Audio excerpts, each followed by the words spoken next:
Mes chères richesses, bonjour.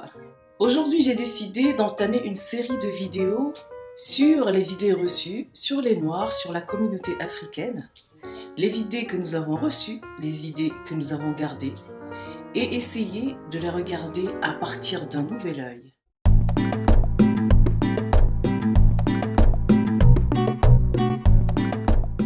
Populaire, cliché, préjugé, admis de tous, une idée reçue a la particularité d'être une idée et d'être reçue.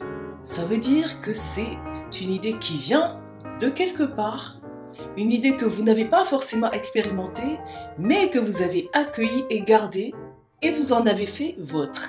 Alors vous répétez, vous transmettez, vous jugez les autres à partir de ça, vous vous jugez vous-même à partir de cette idée. Vous connaissez Kamasan Kamidali, ce jeune homme qui se balade dans la ville de Nîmes, celui-là même qui a grandi sur un bateau et qui s'en est échappé pour découvrir le monde. Alors Kamasan Kamidali a entendu parler d'une tribu où on ne fait que chasser, on ne fait que manger de la viande. Ils ont tellement la passion de la chasse que si tu ne fais pas attention, tu pourrais te faire chasser toi-même. C'est un peuple qui est craint, effectivement. Mais le petit téméraire Kamasan Kamidali, très curieux de nature, a décidé d'aller à la rencontre de ce peuple. Mais quand il arrive dans le village, il n'y avait personne. Il arpente les rues, il n'y avait personne. Jusqu'à ce qu'il arrive à une place où tout le village était rassemblé.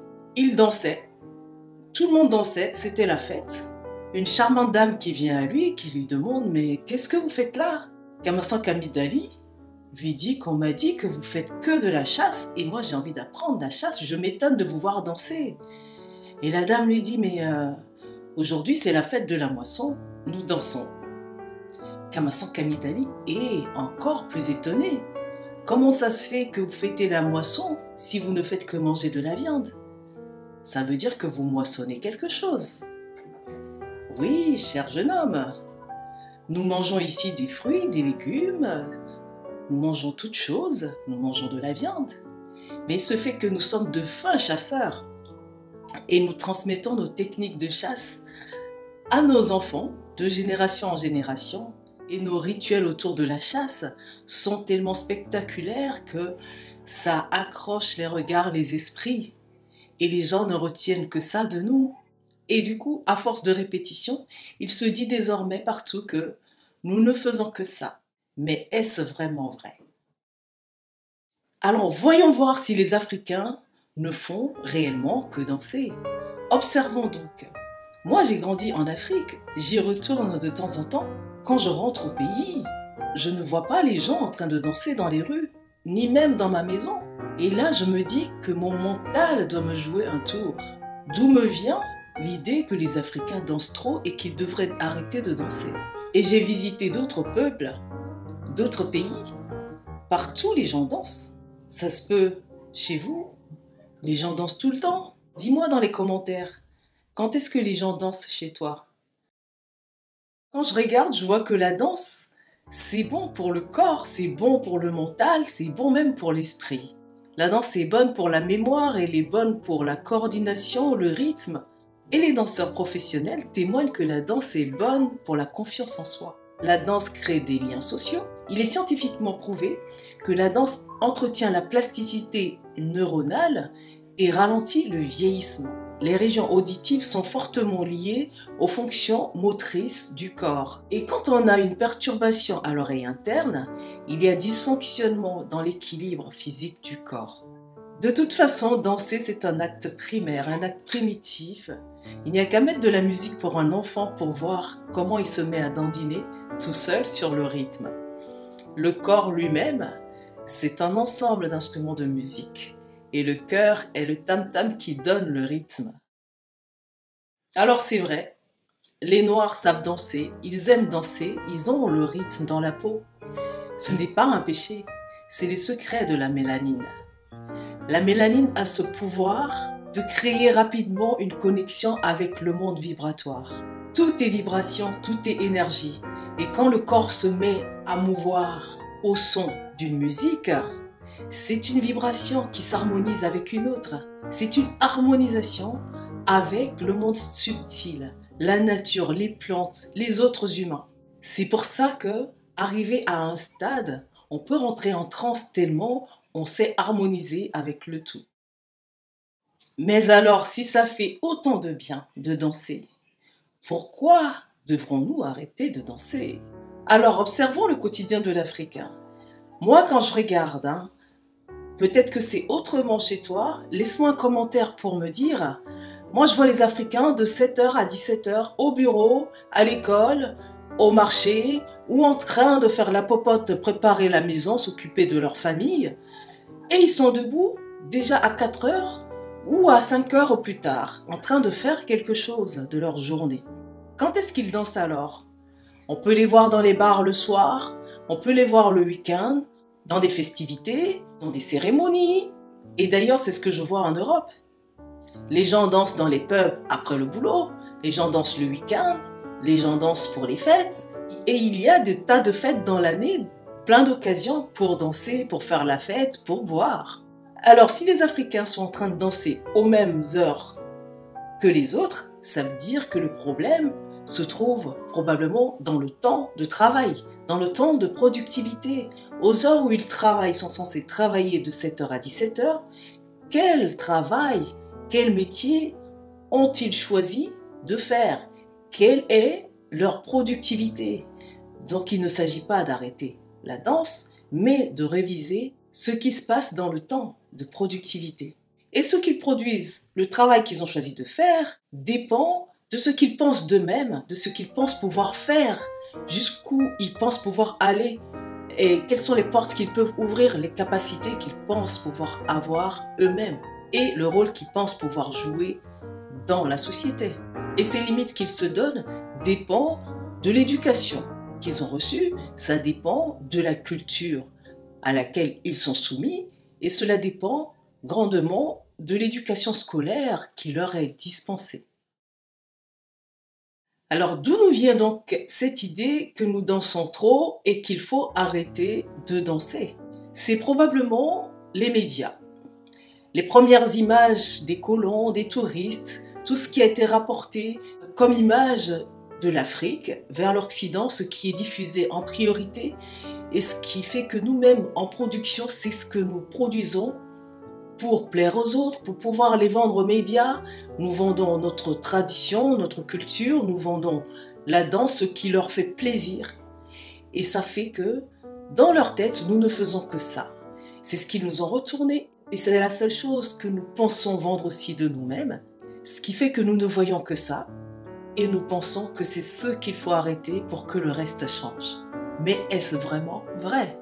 Vous voyez donc la force de l'image, la force des médias sur le mental des êtres humains n'est pas à négliger. Et maintenant, rajouter à ça, aux heures de productivité, nous nous soumettons aux structures, aux organisations telles qu'elles sont déjà établies, et nous pensons que nous ne pouvons pas aller au-delà. Donc, nous prenons très peu d'initiatives dans l'organisation économique, dans la créativité, dans la proposition.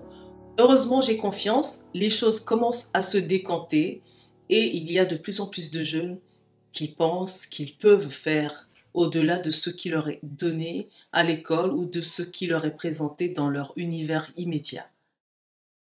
Donc, ce qui devrait avancer, c'est déjà sur le plan familial, l'éducation qui est donnée aux enfants, que ça puisse progresser, mais cela dépend de la prise de conscience des parents qui donnent tout avec amour à leur enfant, mais ne peuvent donner que ce qu'ils ont eux-mêmes. Maintenant, l'éducation scolaire, les manuels scolaires jouent un rôle primordial dans ce qui se passe dans la tête des enfants. Les programmes doivent être adaptés et pousser à l'initiative, à l'entrepreneuriat, pousser à la coopération, à pouvoir travailler ensemble, parce que créer une entreprise, c'est pouvoir coopérer, c'est pouvoir faire confiance à d'autres personnes avec lesquelles on avance, avec lesquelles on crée de la valeur.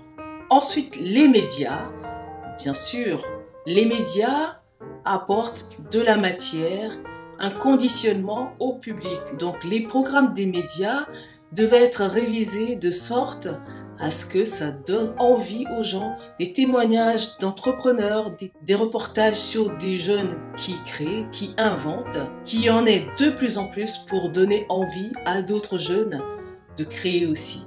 Des reportages sur des entrepreneurs qui s'associent, des entrepreneurs qui mutualisent leurs forces, leur créativité pour produire de la valeur aussi devraient donner envie aux autres de s'associer. Parce que seul, on va vite, mais ensemble, on va loin. Au lieu de rester hypnotisé par des assertions qui nous plombent, qui nous empêchent d'avancer, nous allons observer ce qui fonctionne et partir sur cette base-là. Parce que si tu penses, les Noirs ne font que danser, ce que tu veux dire en réalité, c'est que tu estimes qu'ils ne travaillent pas suffisamment, qu'ils ne sont pas assez brillants, qu'ils ne sont pas compétitifs. Tu les compares aux autres et tu te dis tout ça. Et en fait, ce que tu leur dis, c'est arrête de danser, arrête d'être heureux, arrête de te faire du bien, le monde va mal et tu devrais te sentir mal pour faire mieux. Et la conséquence sur ton moral, en réalité, c'est l'arrêt. Ça te procure le désespoir, la lassitude, la tristesse. Et toi-même, tu veux opérer à partir de cette base, à partir de ce mental d'arrêt, ce programme d'arrêt. Et c'est le serpent qui se mord la queue. Comment pouvons-nous opérer à partir de cet état d'esprit de jugement de nous-mêmes en pensant juger les autres Africains? Et voilà comment nous avons accepté de retourner nos propres talents contre nous-mêmes. Comment peut-on opérer à partir d'une mauvaise perception de soi et de ses talents? Supposons même que c'est vrai, que le noir, l'Africain ne sait que danser. À partir de là, ça veut dire que le noir devrait promouvoir son seul talent, son unique talent si c'était vraiment le cas. Et pourtant, la danse, la musique noire a créé des Elvis Presley pour les Occidentaux. Et autre rappel, la danse a sauvé nos ancêtres esclaves dans les champs. C'est le seul moment pour eux de plaisir.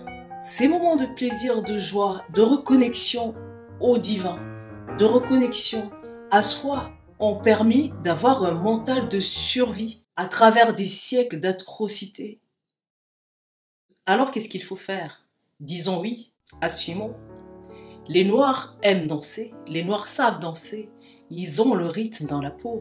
Les Noirs ont une connexion particulière avec les vibrations, avec les choses divines, savent s'exprimer, savent échanger avec les autres, avec la nature, à partir de la danse. Non, on n'a pas à avoir honte d'avoir des talents, on n'a pas à avoir honte de savoir danser, d'aimer danser, de savoir se faire du bien. Parce que quand le terrain est propice, nous savons faire bien d'autres choses. Créons donc ces terrains propices, favorables à un mental qui a envie d'aller plus loin. Et là, tu apprécies, tu acceptes, tu accueilles, tu valorises ce que tu es, tu valorises tes ancêtres et tu le fais la tête haute.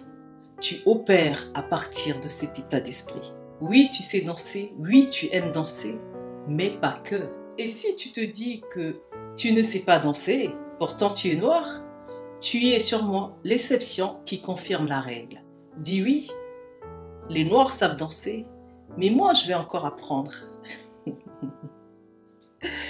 Et essaye, qui sait, peut-être que tu n'as pas essayé suffisamment.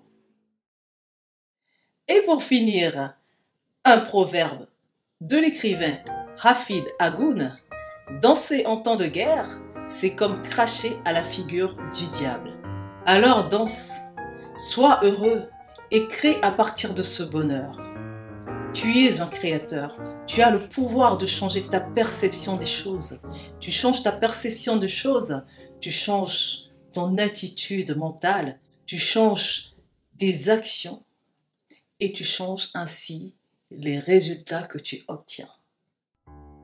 Prenez soin de votre fort intérieur. C'est la base à partir de laquelle vous créez pour vous et vous opérez pour le monde. Je vous remercie mes richesses. Laissez-moi des commentaires. Dites-moi à partir de quoi vous pensez opérer. Partagez le message à vos voisins. Likez. Abonnez-vous si vous n'êtes pas abonné. Et activez la cloche pour être prévenu de mes prochaines vidéos. Je vous remercie.